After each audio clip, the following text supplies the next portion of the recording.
আচ্ছা গ্রামের একটা ছেলে যদি পান, আমি যে কোয়ালিটির ছেলে বলবো, যদি সেই কোয়ালিটির একটা ছেলে বের করে দিতে পারেন 10,000 টাকা। কত বলেছি? একের পিটি করার জন্য 60টে একদম 10,000 টাকা। কাছে নিকো, গাড়িতেও বোধ হয় নি, কালকের দিকে দিয়ে দেবো। আরে এত লোকের সামনে ক্যামেরা আছে, 10,000 টাকা দেবো। কিরাম ছেলে বার করতে হবে? ছেলেটার বাপ মা বিশাল মেহনতি, বিশাল পরিশ্রম, খুব নামাজ কালাম পড়ে, খুব কষ্ট করে পয়সা রোজগার করে, একদম অলসতা করে না, অনেক কষ্ট করে সংসার চালায়। মা ঘরের ভেতরে কাজ করে, বাপ মাঠে ঘাটে কাজ করে। এখন এই গরিবতার সংসার টানা হেঁচড়া করে চালাতে গিয়ে সে ছেলের বয়স 18 বছর হয়ে গেছে, মুসলমানি দেওয়া হয়নি। নানান চিন্তায় টেনশনে সে ছেলের মুসলমান দেওয়ার কথা মনে ছিল না। এইরকম ছেলে যদি গ্রামে একটা বার করেন 10,000, তো মুসলমানের দিয়ে কড়া আছে একটা একটা। আমার কাজে কি 10,000 টাকা কামড়াচ্ছে আমিও জানিনি। যদি থাকলে আমি আর 10,000 টাকা চ্যালেঞ্জ 5 টাকা বলতো। আচ্ছা গ্রামে এরম ছেলে কড়া আছে যে সংসার করতে যে ছটফটানি, অস্থিরতা, ব্যস্ততার ফাঁকে ছেলেটার কোরআন পড়ানো হয়নি, বয়স 18 হয়ে গেছে, 100-এর ভেতরে কড়া। হ্যাঁ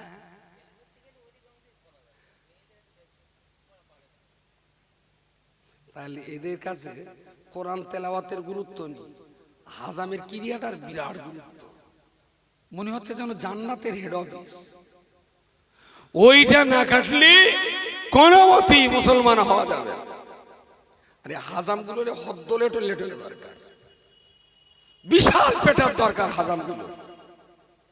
শালা গোপ কাটার সময় বিসমিল্লাহ, নখ কাটার সময় বিসমিল্লাহ, আর ওইটা কাটার সময় লা ইলাহা ইল্লাল্লাহ। কি বলিস হওয়া যায়নি? আমি অনেক হাজামে জিজ্ঞেস করি যে এই ভাই তুমি এই কলমা পড়ে কেটলে কেন? তার জন্য আমার বাপ কেটতো। তাই আমি তোমার বাপ কেটতো? তোমার বাপের যদি জিজ্ঞেস করি তা বলবেন এখন দাদা কেটতো। ওসব গুলি মারো। তুমি কার কাজ শুনেছো যে নুনু কাটতে গেলে কলমা পড়ে কাটতে হয়? বলো বলো। তাহলে না, মুসলমানির ব্যাপার তো। আমি মুসলমানি নামটা কমনে পেয়েছিস? ও তো কোরআনের 30 পারায় নি 35 পারায় পেয়েছিস যে খাতনা দেওয়ারে মুসলমানি বলে। কোনোদিন কলমা পড়ে কাটবি না, কাটবি বিসমিল্লাহ বলে কাটবি। আর আমি বলছি কেউ যদি কোরআন, হাদিস, ইজমা, কিয়াস, নবী থেকে এই পর্যন্ত যত বই পড়ে আছে, আমি খুব ফাঁকিবাজ ছাত্র, আমি বেশি বই পড়া লোক না, বই পড়া লোক মুক্তি যায়। আমার বিদ্যে কম, এদিক সেদিক চালাতে হয়। আর লোকের অগাধ পাণ্ডিত্য, সারাদিন হাদিস কোরআন দিয়ে চলবে। আমি বই পড়েছি খুব কম, তবে অঙ্কের হিসাব করে বলছি পৃথিবীর কোন কেতাবে খাতনা দেওয়ার সময় কলমা পড়ে কাটতে হবে এই কথাটা কোনো কেতাবে নেই। এটা আমার অঙ্ক। যদি কেউ কোন কেতাবে কোন পীর, ওলি, গৌস, কুতুব, সুফি, দরবেশদের কওলে, কোন হাদিসে, কোন মাসলায় যদি দেখিয়ে দিতে পারে যে খাতনা দেওয়ার সময় কলমা পড়িয়ে কাটতে হয়, তাহলে আমার গলা কেটে দেব। নেই। বাঙালি কাটে কলমা পড়ে কেন?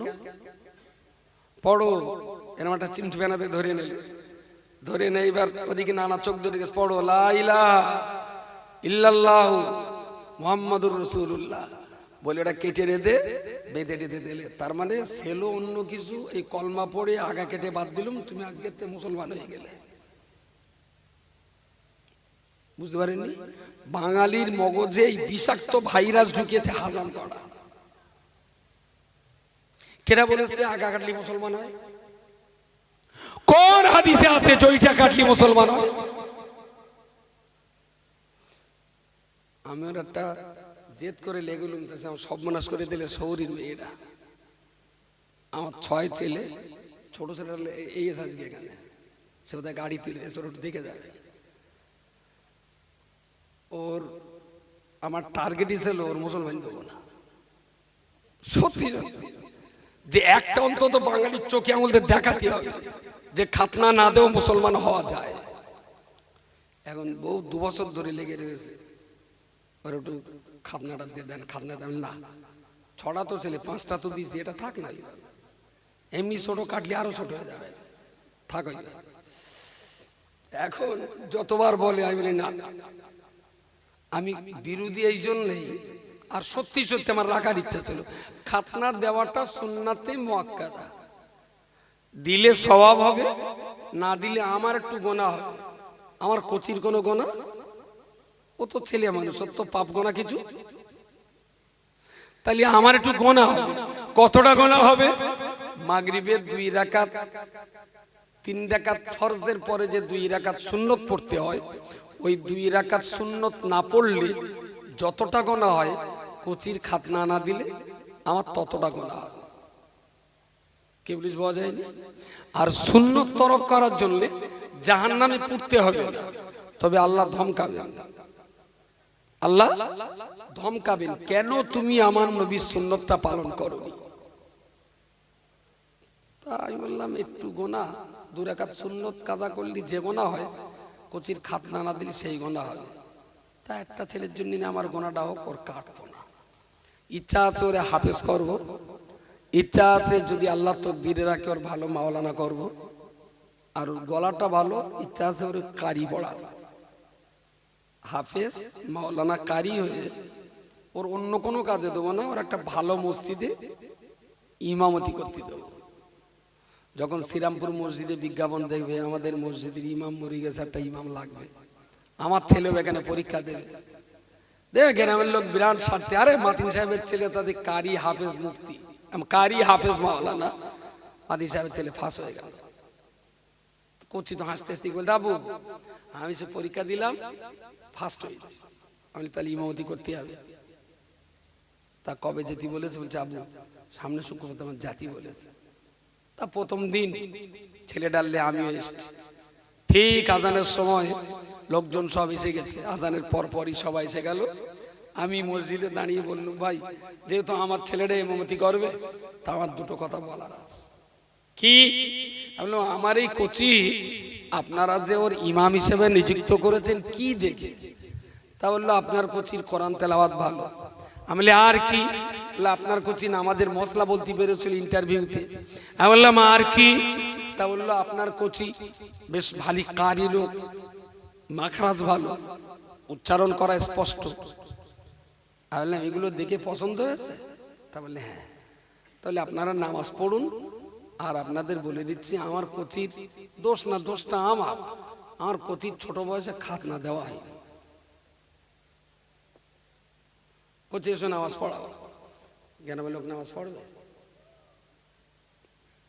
কথা বলেন কাঁচা কোন চিনে যাবো?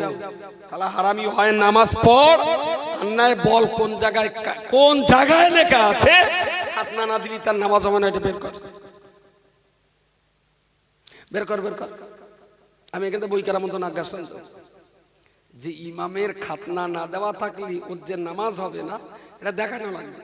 বৈশাখ হুজুরি কেতাব বের কর, দাদা হুজুরি ওসিয়াত নামা বের কর, মেজি হুজুরি ফতোয়া সিদ্দিকা বের কর, আর যত ফতোয়া আছে বের কর, যে খাতনা না দিলে নামাজ হবে না।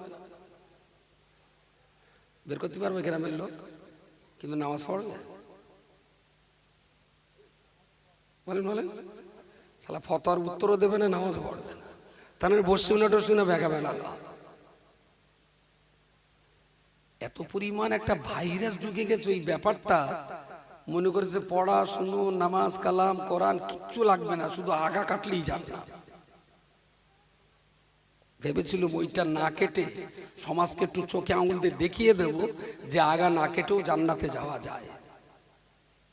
দোষ তোর না, সুন্নত তরকের গোনা কার? আমার। অন্তত একটা গোনা করেও সমাজকে এটা বলতাম, কোচির খাতনা তখনই দেবে যদি আগে কোরআন শেখাতে পারো, তো পরে খাতনাটা দাও। যদি কোরআন না শেখাতে পারো তা বেকার কোচিটার রক্তাক্ত করার কোনো লাভ নেই। খাতনা দেওয়া সুন্নত, ছেলে সুন্নত আদায় করতে গিয়ে বাপের জান ধড়পড় করতেছে। নানার দাওয়াত করলো, নানির দাওয়াত করলো, ধরম ভাই ছিল তার একটু দাওয়াত করলো, ধরম সাউরি ছিল তার গা দুটোরে আনলে, সুন্দর করে একটা শাদি করে হাজাম ডেকে কচির মোজল মারি দেবে। ও ভাই, তা তোমার কচি কোরআন ধরবে কি করে? হ্যাঁ, এখন দাঁত খেলে হয়। কচি না কেজি স্কুলে যায়, সকালে টাইম পায় না, ঝেঁটার ঠালায় অস্থির করে দিতে হবে একদম। কেজির স্কুলে পড়তে কেউ তো তোমার বারণ করিনি, সেখানে যদি মাসে ১,৫০০ টাকা দিয়ে টুইঙ্কেল টুইঙ্কেল পড়াতে পারো, মাসে ৫০০ টাকা দিয়ে বাড়িতে একটা কেউ কে রেখে তুমি কোরআন শেখাতে পারো নি বাচ্চাটার? আসলে কোরআনের প্রতি আমাদের কোনো গুরুত্বই নেই। ও সাহেবারাতের পড়া, ও তঙ্গা মলসা পড়ে দেয়। কবরে লাশ শোয়ানো, ও তো মিনা খালাক না হুজুর পড়িয়ে দেয়। তারপর ওই বিসমিল্লাহ ওয়া আলা মিল্লাতে রাসূলুল্লাহ, সেও তো ইমাম পড়িয়ে দেয়। বাপ মরে গেলি সব রাসানি, ও তঙ্গা হুজুর করিয়ে দেয়। মা মরে গেলি জানাজা, সেও তো হুজুর পড়িয়ে দেয়। ও কোরআন শরীফ মলসা আমরা পড়ু করে ওয়াজ করতে লাগে, তাবিজ লিখতে লাগে, আজান দিতে লাগে, তারপরে মরে গেলি জানাজায় লাগে, কবরে শোয়াতে লাগে। বাঙালি মনে করে যা আমাদের না করলেও হবে। দারুণ সুন্দর, আপনাদের বুদ্ধিটাকে ধন্যবাদ দিই। এইটা একটু বুঝলি ভালো হতো যে বেটা মলসাবরা করুক, গাঙ্গা না করলেও হবে। ও ব্যাপারে পার্টি বিরাট সাবাল যে ওরা শুধু মলসাবরা করলে হবে না, ওটা সবার করা লাগবে। আরে ভাই, এটা যদি সবার করা লাগে, এটা তো সুন্নাত। বিয়ে করা, কোরআন শেখা তো ফরজে আইন, পড়তেই হবে। বাপগুলো কত নেকা যে ছেলের আগা কেটে রক্তাক্ত করে সুন্নত আদায় করতেছে, নিজে ফরজ নামাজটা পড়ে না। তাহলে যে বাপ ফরজ তরক করে তার সুন্নত আদায় করার কোনো মানে আছে? মানে একটা লোক, সে পাগড়ি সুন্দর তো, খুব পাগড়ি বেঁধে চলে। এখন সে বৌমা পাগড়ি সাবান দিয়ে পুকুরি ধুতে গেছে, সেঙড়া ডিমতে হেরিয়ে গেছে। পুকুরি পানি পেলেছিল, সে বাড়ি এসে দেখছে পাগড়ি নি, কোথায় ডুবে গেছে। এখন বিকেলে সৌর আবার বাজারে আসবে, তা বলছে বৌমা আমার সে পাগড়ি। আব্বা, সে পাগড়ি তো সাবান দিলাম, কেচেছি, কিন্তু বাড়ি পাচ্ছি না তো। দেখো দিন আমার এই সুন্নত আজকে আদায় করা হবে না, কি হবে দেখে যান। তা সে হাটে গেছেন, হাটে গেলি এ জিজ্ঞেস করতে হয় তোমার পাগড়ি, ও বলতে তোমার পাগড়ি। কত লোকের কৈফিয়ত দেবে ও, আর জায়গা জমি না পেয়ে তাড়াতাড়ি করে পায়জামাটা খুলে এক টাং ঝুলকে দেয়, আর এক টাং পাক দেয়, একটা পাগড়ি করে নেয়। তো বলতে কবুচ্চা তোমার এই হালাত কেন? জন্মদিন পোশাক, তাহলে তো খোকা ওদিক দেখো না, পাগড়িটা দেয়। পাগড়ি বাঁধা কি, আর এখান থেকে এটা ঢেকে রাখা। যে জন্তু ফরজ তরক করে সুন্নত আদায় করা, সে কি মানুষের ভেতরে পড়ে? যে সব বাবা নিজে নামাজ পড়ে না, কোচিরে সুন্নত আদায় করে, ও লোক পায়জামা খুলে পাগড়ি বাঁধা বাঁধে। আল্লাহর রাস্তায় বলছি, ইসলামটা অনেক দামি, অনেক মানি, অনেক মর্যাদার, অনেক সম্মানের। ইসলাম নিয়ে ছেলে খেলা করবেন না প্লিজ। ইসলাম কঠিন না। প্রত্যেকটা শ্রোতার চরণ ধুলিকে প্রণাম জানিয়ে বলছি, ইসলামটাকে ইসলামের মতো মানুন, অনেক শান্তি পাবেন, অনেক ভালো লাগবে, মন মেজাজ অনেক স্বস্তিতে থাকবে। আমার এই গত বছর তিনিক হলো কোমরে একটু ব্যথা, সারাদিন ভালো থাকে, রাত্রি শোবো তো, সকালে উঠলে একটু ব্যথা লাগে, ওই 1-1.5 ঘন্টা 2 ঘন্টার ভেতরে আর ব্যথা লাগে না। তা সকালে উঠে যখন ইস্তেঞ্জা করে উজু করে নামাজে দাঁড়িয়ে রুকুতি যাই, কোমরে তখন এত মজা হয়, মনে হয় সুবহানা রাব্বিয়াল আযীম 33 বার পড়ি। বুঝতে পারেননি? সারা রাত সমান ছিল তো, কোমরটা সমান ছিল। এবার এই বেঁকিয়ে যখন রুকু করি, তখন এর ভিতরে এত সুন্দর একটা ইমেজ লাগে। আমার এখন মনে হয় যদি নামাজ না থাকতো, তাহলে কোমরের ব্যথা আমার বেড়ে যেত। প্রতিদিন 5 বার নামাজে 15-20 বার করে হাঁটু পড়ে হতে হচ্ছে গড়ে। এতে দেহের অনেক রোগশোক কম হয়, শরীর সুস্থ থাকে। পরকালে আল্লাহ জান্নাত দেবেন, ওটা তো বাড়তি পাওয়া না, জান্নাত বাড়তি পাওয়া না। পৃথিবীতে নামাজি হবে, দেখবেন শরীর ফিটনেস থাকবে। আর যারা নামাজ কালাম পড়ে না, সকালে উঠে গালাসি দিয়ে ফেঁকো পড়ে রয়েছে, বাড়িতে বেরিয়ে গেল, কোথায় নালার পানিতে খাবুস খুবুস করে একটু চা খেয়ে নেয়, ও দেহের অলসতা কাটে না। ঘুম থেকে উঠবো, পেশাব ফেরবো, সুন্দর করে হাত পাগুলো উজুর অঙ্গগুলো ধুয়ে মুছে 4 রাকাত নামাজ পড়ে হ্যাঁটুকুড় হয়ে মাজা, কোমর, কনুই, গলা, সমস্ত পায়ের আঙুলের গাঁটগুলো পর্যন্ত সব চাপ পড়বে। 4 রাকাত নামাজ পড়ে ঠেলে উঠবো, তা মনে হবে টাই বুড়ো মদ্দালো। বুঝতে পারেন? আর যে পার্টি নামাজ কালাম না পড়ে ফেঁকো পড়ে রয়েছে, ওই টলতে টলতে, বক্কর ভাই একটু চা দাও দিনি, 4 বেঞ্চিতে বসে তাড়াতাড়ি একটু দাও, ব্যামোর আলিশি ছাড়াবে না সারা। আমি দায়িত্ব নিয়ে বলছি, যারা নামাজ পড়ে নিয়মিত ভাবে, আল্লাহর রহমতে তাদের দেহ অনেক সুন্দর থাকবে, অনেক রোগ মুক্ত থাকবে। হয়তো বলবেন তুমি তো বলতো তো ভালো, টাঙ্গাসে ও রব্বানি হাজি তো হজ করিয়ে, তা হলো কোরআন কেন লেই পাগামি আমার কাজ করিস নি। রব্বানি হাজি তো পরশু দিন হজ করে এসে 18 বছরের সিডি ক্যাসেটটা দেখা দিন দেখি, কি ছিল দেখি একটু। বুঝতে পারেননি? সারা জীবন তো নামাজ পড়িনি, বেলা ডোবার সময় সেদ্ধ করা ধান ফাঁকায় শুকোতে দিলি কোনোদিন শুকাবে? সাদা নেহরে তো আরো ভেসবে বেশি। সেদ্ধ করা ধান যদি শুকাতে হয়, সকাল সকাল চেটায় ফাঁকা জায়গায় মেরে দিতে হবে। বুঝতে পারেননি নাকি? সেদ্ধ করা ধান 4:45টার সময় চেটায় দিলি কোনোদিন শুকোবে? বেকার পাকামি করিস না। নামাজটা আল্লাহ 12-13 বছরে ফরজ করেছেন। এখান থেকে সুন্দর করে 5 ওয়াক্ত নামাজ যারা পড়েছেন, আমি গ্যারান্টি দিয়ে বলতে পারি আল্লাহর রহমতে তারা ভালো আছেন। নামাজ দেহের জন্য একটা শক্তিশালী দাওয়াই, কিন্তু আমরা মনে করি এটা আল্লাহর একটা ভার বোঝা। কেন যে আল্লাহ চাপ দিলে?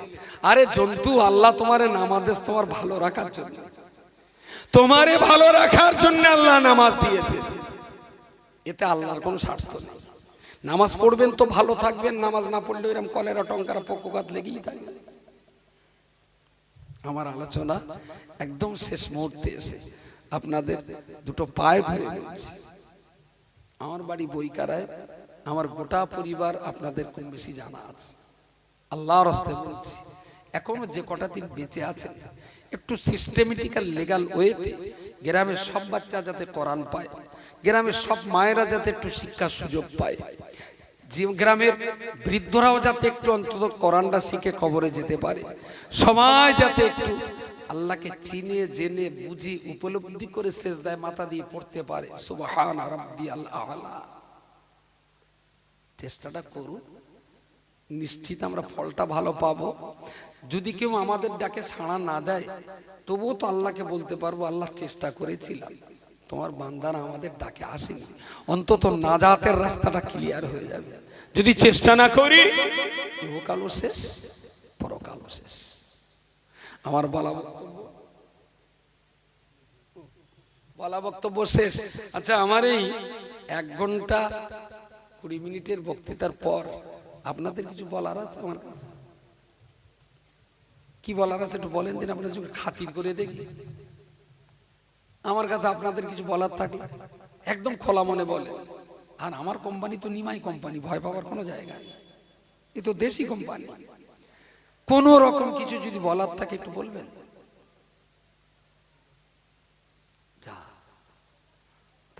রাগ করেছেন নাকি? বলি রাগ হয়েছে? কথা বলেন, কিছু যদি বলার থাকে। কিছু বলার নেই? আল্লাহ সবার উপরে রহমত করুক। যদি কখনো মনে হয় আমি গুরুত্বপূর্ণ কি এই প্রচার করে দিয়েছে, এইটাই তো কলক্ষ সভায় এদিকে। ও আগামী 13ই অগ্রহায়ণ 30শে নভেম্বর পিঙ্গলেশ্বর মাঝের পাড়া দরবার শরীফ মুফতি সাহেব থাকবে, রজব আলী সাহেব থাকবেন, আর আমাদের মুসা সাহেব থাকবেন মাশাআল্লাহ, আর আলহাজ হাফেজ মোহাম্মদ মোজাফফর সাহেব রহমতুল্লাহ আলাইহি, পিঙ্গলেশ্বর জামে মসজিদের ইমাম সাহেব, এনারা থাকবেন। তারিখটা কবে বললাম যেন, কবে 13ই অক্টোবর। সময় সময় সময় সময় এই যা সময় বলিনি, পান্তাবালা হবে নাকি সন্ধ্যের পর, কিছু লেখা নিবে না, তাহলে সন্ধ্যের পরই হবে। কর্তৃপক্ষ সবাইকে দাওয়াত দিচ্ছে। ইস্তেহার কেটে দিয়েছে আপনি, এতে গরু আছে তো, বলি তাবারুক আছে, হ্যাঁ তাছাড়াও বলতে হবে তো। তার দুলাবার আগের চেয়ে দাওয়াত না দিলে বাড়ি গিয়ে যদি না খায়, দাওয়াত থাকলো সবাই যাবে। আর এখনকার দিনে না ও গরু টরু লোভ দেখি হয় না, কারণ এখন আর সে অভাব নেই। যাদের শোনার ইচ্ছা তারাই যায়, বেকারও গরুর বিজ্ঞাপন দেওয়া এখন আর মানায় না, কোনো অভাব তো নেই মানুষের। এইবার কি বাড়ি খিচুড়ি হয় না, আনন্দ করে তো কিছু ভাই খিচুড়ি খেতে আসে, তা শুধু না, ধর্মসভার খিচুড়ি এটাও তো একটা পবিত্র খাবার, খাক, যদি এই খাবার খেয়েও তো আল্লাহর রহমত হয়ে যেতে পারে, অসুবিধা নেই। আমি বিদায় বেলা মুফতি সাহেব বলেছেন, আমি একটু স্মরণ করাচ্ছি। অল ইন্ডিয়া সুন্নাতুল জামাত একটি অরাজনৈতিক ইসলামী সেবা সংগঠন।